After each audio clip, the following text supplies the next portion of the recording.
Yesu nashimwe nanone bene data inshuti z'umusaraba. Twarimo tuganira ku rugendo rwa Aburahamu sekuruza w'abizera.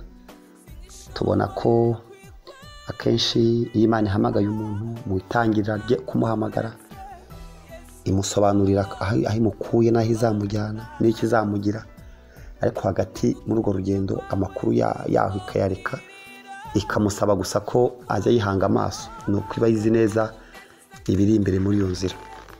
Twabonye ko Aburahamu rero nawe yahuye n'inzara mu nzira kandi ari umunyamugisha. Mu bice 20 mu itangiriro, ubu ngiye gusoma ku murongo waho wa gatandatu. Ijambo Imana yabwiye Abimeleki wari wafashe umugore Aburahamu, ariko bitewe nuko Aburahamu yari amaze kubeshya ko ari mushiki we, kandi kuko ari mushiki we bari basangiye se ko badasangiye nyina, ko rero byari byemeye ko bashakana mu gihe cyabo, ariko babigize iturufu kugira ngo bajye babona aho bahera babeshya. Dufite abantu bafite ukuri guke mu byo bavuga n'ikinyoma kivanze. Hari abantu bajya bateka ubugari ugasanga avanze ifu ya kawunga, ifu y'ibigori n'ifu y'imyumbati, noneho waryo ubugari ukumva byombi birimo. Dufite abantu bafite ukuri kuvanze n'ikinyoma. Yari afite ukuri kurimo ikinyoma, kandi yumvaga ko kuri gucya afite n'ikinyoma gice avanzemo biza kumugira umukiranutsi, ariko Imana yaramugaye naho yagiye baramugaya, uretse ko icyo Imana yari yavuze kuri we cyarutaga cyane intege nke afite, kuko Imana yamubwiye amasezerano ikiranuka. Imana itubwira isezerano ihagaze mu gukiranuka, ikatubwira isezerano tudafite kwizera, igira ngo mu rugendo tuzamenye imbaraga zayo.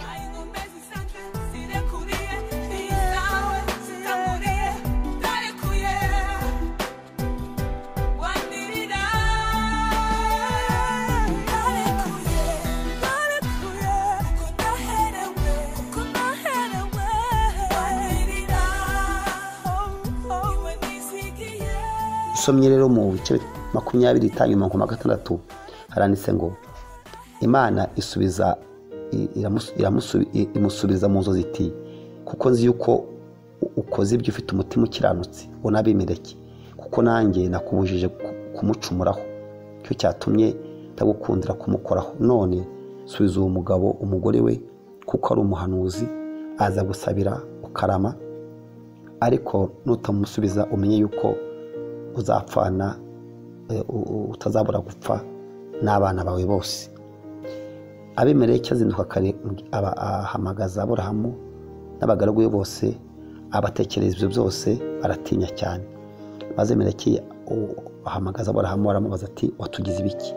Nagucumiyeho iki cyatumye ushyiraho njye n'ubwami bwanjye icyaha gikomeye? Wankoreye ibidakwiriye gukorwa.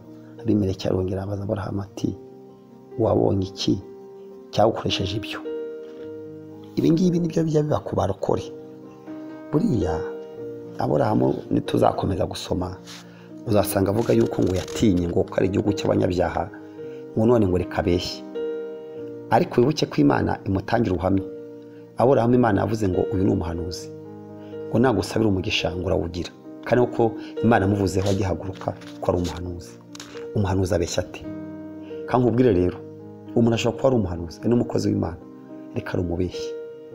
Iyi si yuzuye abantu barushye bitwa abantu b'Imana, baruhijwe n'icyaha bakoze cyo kubeshya, kubera ko batinye ngo ko aho bari nta kuri guhari. Ariko ukwiye kuvuga ukuri n'imbere y'abatagukunda, n'imbere y'abatakuzi, n'imbere y'abatagushaka. Akenshi Aburahamu cyamuteye ubwo yavuze atangaha ni muri karitsiye y'abanyabyaha.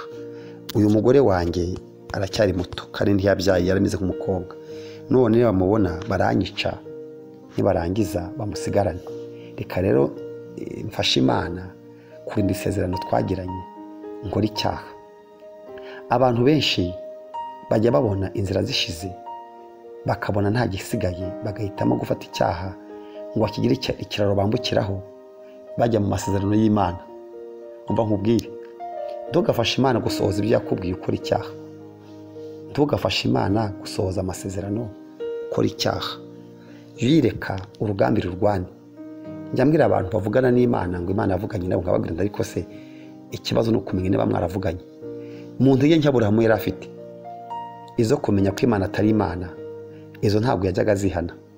Ikibazo yari afite ni ukumenya ahubwo ibyo Imana yavuze ko izabisohoza, ariko yari ku rwego rwo hejuru rwo kumenya ko yavuganye n'Imana. Icyari gisigaye rero nicyo ngicyo, Imana yamenye ko ariyo. Dufite abantu bamenye ko bavuganye nayo, batagishidikanya ku ijwi ryavuganye nayo, ariko ikibazo bafite bakibaza ukuntu Imana izasohoza ibyo babwiye. Bagafata ibyo Imana yababwiye bakabihuza n'ibimenyetso bisanzwe, barangiza bakabona nta nzira ihari. Ariko mbakubwire, ntukubake ikiraro ucyubakishije ibyaha cyo kunyuzaho amasezerano Imana yakubwiye ngo asohore aciye mu byaha. Dufite abantu benshi rero bagendera mu ngorane nyinshi, barageze imbere y'abanyabyaha bakabeshya icyaha, n'abo bandi bakazabamenya, ku buryo kongera guhagarara ukavuga ngo uri umuntu w'Imana bigoye. Urabona Abimeleki, Imana avuze ikintu gikomeye, aravuze ngo uranziza iki ko ndi umukiranutsi? Ibi nabikoze nta mutima ucura urubanza. Imana yamubwiye ngo niyo mpamvu nanjye nakubujije, kuko nzi gukiranuka. Ariko uriya we nawe nubwo ameze kuriya n'inzara yatumye abeshya, ni kutizera. Mubabarira umugore agende agusabira umugisha kuko nawe umuvuzeho. Inshuti y'umusaraba, Imana ikurinde gusohoresha amasezerano icyaha. Imana iguhe imbaraga zo gusohoza ubushake bw'Imana ku buzima bwawe. Amen.